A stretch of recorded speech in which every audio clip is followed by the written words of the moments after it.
the Quelling Blade as we get a nice little elevator music to join the game. And I don't know. I really don't know what Team Spirit's electing to do. They do have the Grimstroke.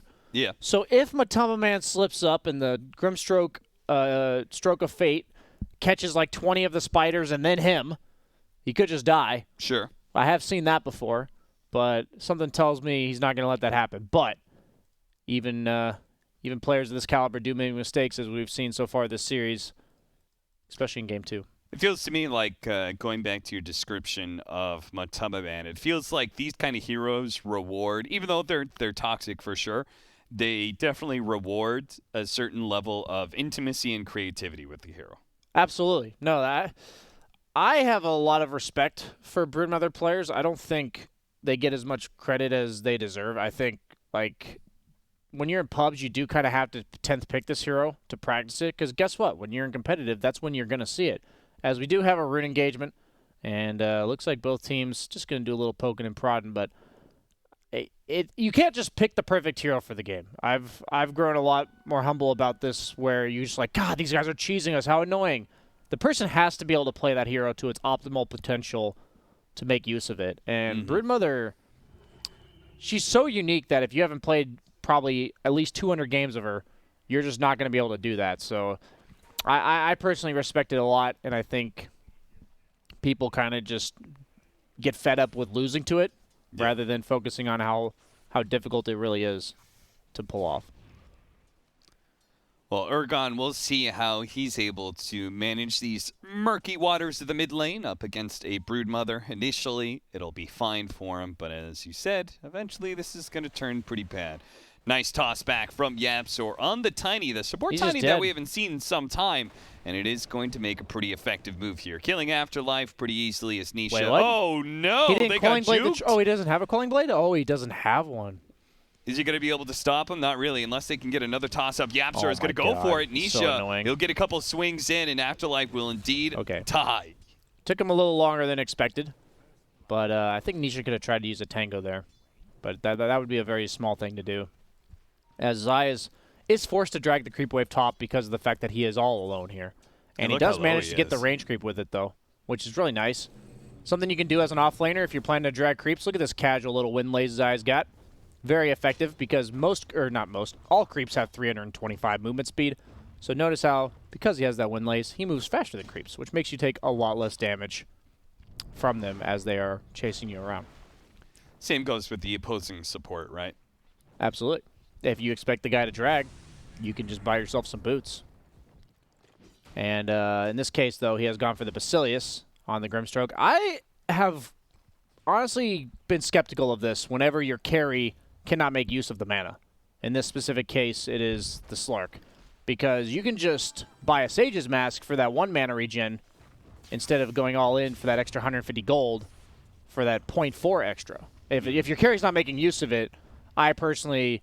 Well, I'm like, couldn't that be other items maybe? But sure. I'd have to ask one of these players exactly what's going through their head, because usually these decisions come from games upon games of these heroes where they come to this optimal conclusion of, yes, it's best to play this hero with a Basilius in the lane.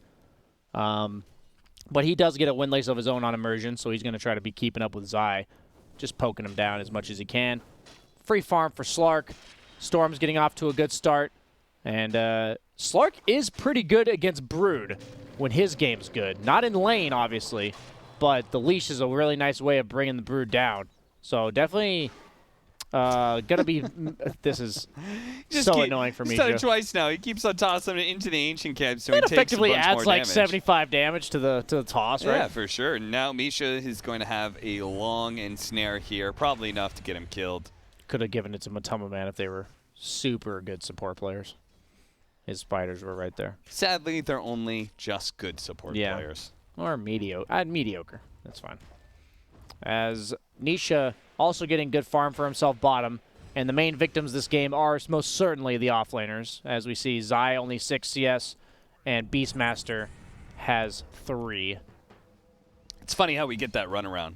Yeah. You know, like, oh, it was our first game, right? The both offlaners Death Prophet, were, both offlaners really, really farmed. That's the key of being a competitive player compared to being a pub player. A lot of pub players, they don't know how to win or play Dota when they get a bad start. And in competitive, only 1 to 2 cores can actually get a good start, as you can't win every single lane. And so sometimes it's going to be you with the great start, so you have to be able to carry the game and take over the momentum as an offlaner. And sometimes you're going to be scrapping for bits. What I'm hearing out of that BSJ is I am halfway there to being a good competitive player. Yes, because you can manage to soak XP in the trees. Yes. Better than anyone I've ever seen. I'm great with a game that I have no game. Yeah. If I'm given farm, then God help us all. That's a whole other story. Yeah, it's like in competitive, it's so targetable if you know a player can't carry the game. You just let that, like in these tier 3 teams, that's where that is usually the problem. You just let them have a good game. And you just don't, and you know, like, hey, if we shut down their one playmaker, their one game-winning player, we will just win the game. And that's something where if you only have one, it's quite easy to do. It's kind of like double teaming LeBron, you know? You just got to have 5 LeBrons, and then you're good to go. Fortunately, Team Spirit doesn't have that problem because Dyrachyo and Urgon have both proved that they can carry games for Spirit. As Matama Man is losing was losing in CS, excuse me, but now he is winning in the level battle, ahead by a whole half a level. Even though they're equal in CS, he's been clearing much more jungle creeps and being in range of the creeps in lane while they're dying, at the very least. So both mid laners, though, are having the start that they want, but both off laners. I'd much rather have a Pango with no farm than a Beastmaster with no farm. True. And that's why I've been a huge advocate against Beastmaster as a hero in games like this, where he can just get counterpicked by a hero like Monkey King. Beastmaster is the definition for me of a feast or famine offlaner. If he has a good game, he takes over the entire map. If he has a bad game, he feels like a creep with some other creeps that he summons. Kind of like a Chen, but from the core role. And we'll just have to see if he looks to maybe recover with a gank on the Broodmother. I think that's going to be a huge part of this game of whether or not Beastmaster can recover. And Aragon, the damage. Try. He clears all the spiders. All those spiders get cleared out. What? Oh, Aragon, come on, He had a haste rune that whole time. He could have zipped. He could have zooped. Ran away. He could have zapped. Zooped and zopped and all kinds of things, but he didn't do any of it. Okay. Spiders. The spiders do amp up that damage, though, from that Grimstroke Q. I'm glad you mentioned that earlier. Really helpful for the people watching.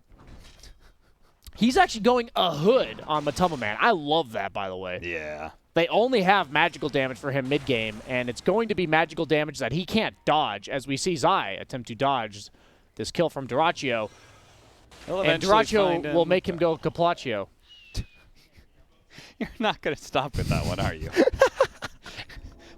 Can we ban Brian from casting any more I've only got games? a limited amount of material here. Every team I got to come up with one. And we got 19 teen, we got Caplaccios. I'm just sitting here like, man, Team Spirit, they're a fun team to watch. I hope they do well. And then I'm casting with you, and I'm just like, man, I hope Spirit just flops out of the group stage. I hope they don't make the playoffs. Good Lord. I don't want to hear Brian say any more casting about them. Or more so, you just don't want Dyrachyo to get any kills, I think is what you're saying here. As immersion, yeah, he's dead. He will immerse himself into the ground, Cap. Yeah, he will fade away. And Matuma Man will take that tower, very likely, because there's no one there to stop him. I really like this hood. Yeah. Because, as I was talking about, there's really no positioning you can do to avoid, like, the Storm Spirit plus, like, the Beastmaster follow-up and all that kind of stuff. So he's just going to tank through it is his goal. And when you're this type of hero as Brood, you become like a pinata, even though in this patch, because kill scores or kill bounties are much more about how many kills you have, it's still a big deal if he loses momentum on the map by feeding away 1 or 2 crucial deaths. So now that he's got that survivability at him, he's also going to give it to a spider, so he's going for the full pipe. I was wondering if he's going to do that. That, to me, is even more fascinating because he's prioritizing his spiders with his hero. Immersion, he's always around that Broodmother looking for the easy kills of Stroke of Fate, but he also has to beware of being hunted down immediately. Zai puts himself on the high ground, but so does Dyrachyo. Hey, buddy. And Zai goes to the grave. Bye-bye? Yeah, bye-bye. Zai goes bye-bye. That's pretty good, too, actually. 5-2, 3K net worth lead. I was just trying to bait you, but I didn't even think of what word I was going to go with there. And it looks like another tower, potentially for Secret here, as Matama Man could connect. The reason why they're not able to defend this is, first off, Beastmaster has a really bad start, but also because Matama Man does have webs around that area, so if they brought enough heroes, they'd either like potentially lose their mid tower, or they'd have another whole Broodmother level 10, 9 minutes in to deal with. I love that Puppy is putting so much pressure on Afterlife Spores. Yeah. Like, he protects his creep wave from being pulled back. They successfully take the tower because he just kept on killing the boars over and over again. In my limited experience playing as Beastmaster, he is the boar. Like, if you kill the boar, you kill the hero effectively in lane. Like, that hero's laning potential is completely neutered by that as he attempts to scout out if Monkey King is potentially in the trees, but he has hopped out.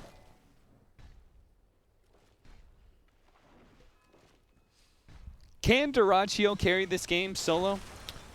I mean, it's looking like it might turn into that. Him and Slark's Urgon a tough are the one, only ones man. who are farmed. It's just a pace of the game thing. I think he's going to get this defusal super early. He's already about a, what is that, 1,700, 1,400 gold off? Zai pulled back into the Remnant.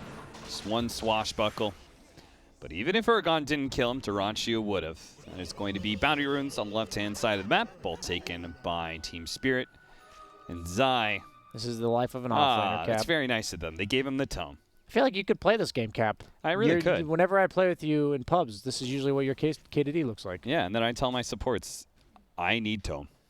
I'm tilted. And then they don't give it to you. I've actually experienced that myself. It's okay. It's all forgiven eventually. Once your mid lane is one hard enough, then you can go sit there as an offlaner. And usually my mid laner is the Storm in this case. Where I'm the Beastmaster. I can really relate to this game on a philosophical level, Cap. Feels like they kind of need to group up and do something now. I mean, they've got some of their ultimates, right? They need the defusal from Slark, I think. Yeah? Okay. They either all in this Brood, but they might be too far behind to make it so it's not obvious. And he's also got a pipe, so I don't know if he's actually burstable. I wonder if he takes the health talent or if he takes the spawn Spiderlings damage. The health goes up in value just because you have this pipe. But he is already hitting this tier 2. And looks like Team Spirit's content to trade a tier 1 top as opposed to contesting these pushes. But positive is Secret supports are severely underleveled. Yapsor's only level 4, 11 minutes in. Puppy's actually almost level 6 somehow in comparison. But Nisha going for the Glove of Haste into Radiance. We're seeing this more and more often. I'm going to have to try this out myself. Even on Monkey King, he obviously has the Echo Saber as well, but just a casual Glove of Haste into the Radiance. The Glove of Haste, super value, 400 gold for 20 attack speed, as he's potentially setting up on Urgon. He's going to be caught here. Boundless strike. You took my line there. Into Yapsor, the toss-up. You're gone. Okay, well, I was going to say that, and you just ruined it, so I said it. It sounded even worse when I said it out loud, Cap. And I'm just a bit disappointed in you and myself at the same time. Cues up the Ags on Matama Man. Zai's having a good time in that his job is now to sit around and watch people take towers. I'm not even sure if this would have ever done anything ever. You miss every roll, you don't roll. Cap. As he has a drum on Matama Man. I didn't even notice that. Full drums. So all about the spiders this game. As once he gets that level 20 talent especially, the 30 spider attack damage, it is a scary timing. As I have many a time played with Monkeys Forever who says, I am strong, when he has that level 20 talent. So I'm very aware that that is a strong point for no other reason than that. Shout out to 10th picking Brood in NA pubs. Thank you, Monkeys Forever. And top over? Mid. We might see a kill on Brood. Okay, never mind. They actually just can't do anything to this guy. Misha's very dead. They just like 3-man ganked the Brood, and he just activated pipe and took no damage. Dyrachyo is going to be forced to use his Shadow Dance here, but they still have a couple of Primal Springs to catch him. Get in front of him. He's got to pounce up. Oh, you can't afford They're trying to stay in front of him. Nice use of the phase boots. Does block the pounce, but Dyrachyo still manages to get into the trees. Heals up a little bit more. They spot him again. Toss over from Yapsor. That's a disaster. And Matama Man's able to soak up all that attention like you were talking about. They can't kill him. They can't gank him. They just went on him with 3 heroes. He took no damage to start, and they're like, oh, and just gave up. All they can do for now is split push and maybe wait for high ground. This is beginning to feel like it's that kind of game. It's similar to game 1. Perhaps Secret are just winning so hard that you're going to have to fall back on Plan C. What's Plan C, Plan Cap? A and B didn't go so well. Lay it out for us. What's the comeback Plan potential? C stands for close the gates. Just, you know, you just sit on the high ground and wait for the enemy siege. And what happens then, you know? Well, you hope that they screw up. I see. So you hope they just like try to climb your city walls without the proper climbing gear and just fall off? Yes, without proper safety equipment. Okay. Noted. As the map is looking pretty small for Team Spirit here, as Zai just causing a little bit of havoc in the mid lane. They are getting a tower bottom. Diffuse a blade, fire blast, a toss back from Dyrachyo. Means he won't get on top of YapzOr. Not that he could have done anything anyway. All of Secret are here. Now, all of Secret being mid means they do take the bottom tower. Yeah, all things considered, not too bad for Team Spirit. But is that enough? Because now look at the map for them. They are secluded to this nice little small area, the triangle. And that's about where you have to draw the line. I think that's effectively your fort right now. Because if you give up this area, there's nothing left other than your base. And as far as I know, Cap, there are not creeps in your base. So I don't know what you're supposed to farm. And I want to give a shout out to Dyrachyo for being the first professional Slark I have seen that has sentries in his inventory. And he gets spotted by a ward. And oh, it's a spider. Okay, Matuma Man just baited out a sentry with a spider on the high ground. I'm actually going to give that my own clap because that's pretty freaking cool. As they do smoke up. Looks like they're just roshing. Spiders are going to push out. Vlad's on Pango with a disarm.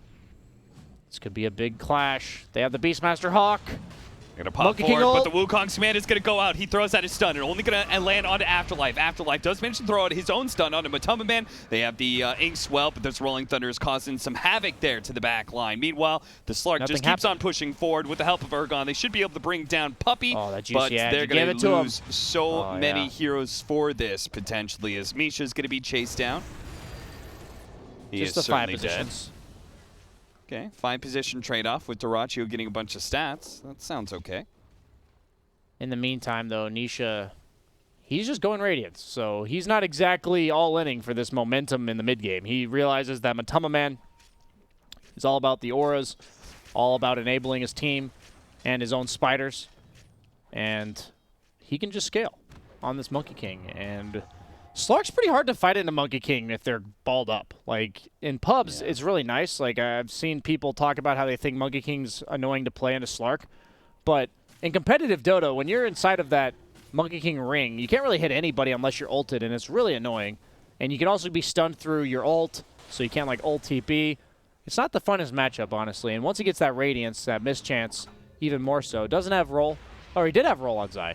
Huh. It's a lower channel time than your TP, so maybe he could have narrowly gotten it, but also if he does use it, it could have been costly. Potentially Team Spirit could have utilized that opening. Yeah, especially since there's still Roshan to be done, and I'm sure Team Spirit feel like this is where the game is potentially recoverable. A good Roshan fight, that's what they need. Will they get it, though?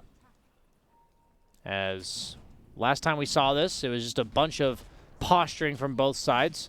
As Dyrachyo does deward a sentry. You know there's no ward there, dude. They don't see you. Okay, well, he bought the sentry. That's the first step. As Zai. Down Zai, he's going to be tossed up with the Dark Pact, the Boundless Strike, the Chain Stun, the Rolling Thunder comes back. It's going to hit him one more time with the Essence Ring. He actually does manage to pounce up to the high ground with the Shattered Dance. He's going to regen a good amount, but Nisha keeps on going. And now the Swashbuckle landing on all these heroes. They really want Dyrachyo so badly. Another pounce, but the Spiders, they're keeping up. They're trying to keep track of him. Nope, they're going to turn back. They're going to finish off what they started in the Grimstroke. Now the Ergon Storm Spirit's going to be forced to zip away. Once again, Team Spirit lose very few heroes for it, but they do lose. it just doesn't seem like Secret has to invest very much to do that. Yeah, it costs them like Rolling Thunder, sometimes Monkey King ult like last time, but they still can fight. And I don't really know at what point you can fight into the Secret lineup. There's no real vulnerabilities in that sense. There's no ultimate cooldowns. There's no item timings. Like, even if they don't have this Radiance yet, Nisha still feels quite impactful. And he's going to try to finish that off. They do get the ward from Misha, so he scouts this out. Yapster actually just Double instantly damage wards on it. with the pounce on his eye, but he's has been no too ult for scared. 10. There's so many heroes coming. They know He's got this. another Dark Pact. Pounce up in 2 seconds, but it's no chance for Dyrachyo. As he goes... Kablachio. Maybe another hair down immersion. Trying to get away with the Inkswell. Oh, but nice Matama micro of the Man, spiders. He waits it out, dodges the stroke of fate. As Matama Man says, stroke this. Stroke what, Brian? This. As he looks to push mid with his pipe plus drums and the full ags, so he is super speedy, and the spiders themselves are also very speedy. Radiance on the monkey. It does go to all your Monkey King clones, and they are considered hero copies, so it gives you the full 60 damage. It's not like illusions. As trying to take the bottom outpost is the dead Beastmaster. Afterlife. We'll see you in the afterlife, buddy. Sorry. He was so close. That's the light at the end of the tunnel, and suddenly somebody puts a blindfold on you, Cap. And then runs over you with a train. Almost quite literally, because he did run him over with a He really did. Rolling Thunder. And the Aghanim Scepter of Matama Man, he has webs everywhere. There's no safe spot on the map for Team Spirit. They've run into Matama Man. They're going to try and jump in. They actually found the Oracle. Maybe they can kill him. That's an easier one for sure. But Puppy, he does have a Ghost Scepter, making it much harder for Urgon. Urgon running low on mana has actually been hit by the Ensnare. He's going to be able to jump one last jump away. He's going to be good for now. But Dyrachyo, he got off the Shadow Dance in time, but he just can't kill anyone. Indeed, they're all too tanky. They all have enough mana. And once again, they'll just get a support, but it's still Team Secret. Seeming unkillable, always able to win a team fight. what now? Home in trouble. Immersion, he's dead. Immediately buys back. Tier 3 is about to fall here. And they still have an Oracle ulti to go. Team Secret. I'm not even sure how you get to a point where you can force the false promise out in the first place. They just have so little damage. Nice toss back from Yapster. Long zip in, but the Rolling Thunder. And actually hit the Storm Spirit. Beautiful positioning by Zai. And the Soulbind makes it worse as he stays on top of the Storm Spirit to stun him one more time. With those two dead, melee, barracks, and range are both going to fall here. And other lanes to fall. Seems imminent at this point. That toss back onto Dyrachyo. He does manage to get off the Dark Pact Essence Ring, but it's not enough survivability for him. He's going to buy back almost immediately. I really just want to give a shout out to this pipe. I think itemization always says so much about your understanding of the game, and Slark and Storm are both heroes that have issues with damage in team fights, as we see Dyrachyo forced to use his ultimate defensively again, and even if he hits people, so what? As he goes down, probably going to call GG if he does, which he does. He does indeed, and so does Immersion. They just can't kill anyone, back. and that's why I wanted to highlight the pipe, is they really just can't kill anyone because of it. Like, it's already difficult enough as is if he didn't have the pipe, and now it's absolutely impossible. It's not only his hero and his spiders, but it's also his Oracle. Try to go on this Oracle with a pipe, you know? It's like, it just doesn't work anymore. And I think this is why Storm Spirit, I believe Blitz said, is 1 in 11 in the EU region. It's just too easy to ball down a lane at this point in the game, and eventually the Storm Spirit just can't kill anyone. This is obviously a much earlier than it usually happens. And we also did have a brief glimpse of the 420, so shout out to that. Didn't last very long, though. It never does, Brian. It never does. Yeah. Before you know it, it's over, Cap. Yep, so I think he just planted an ironwood tree to get his tree throw ready to go. Oh, he actually dropped the Philosopher's Stone, picked up a tree, and then put the tree back. That's pretty nice. All right. That's GG, it. he said, with the tree. And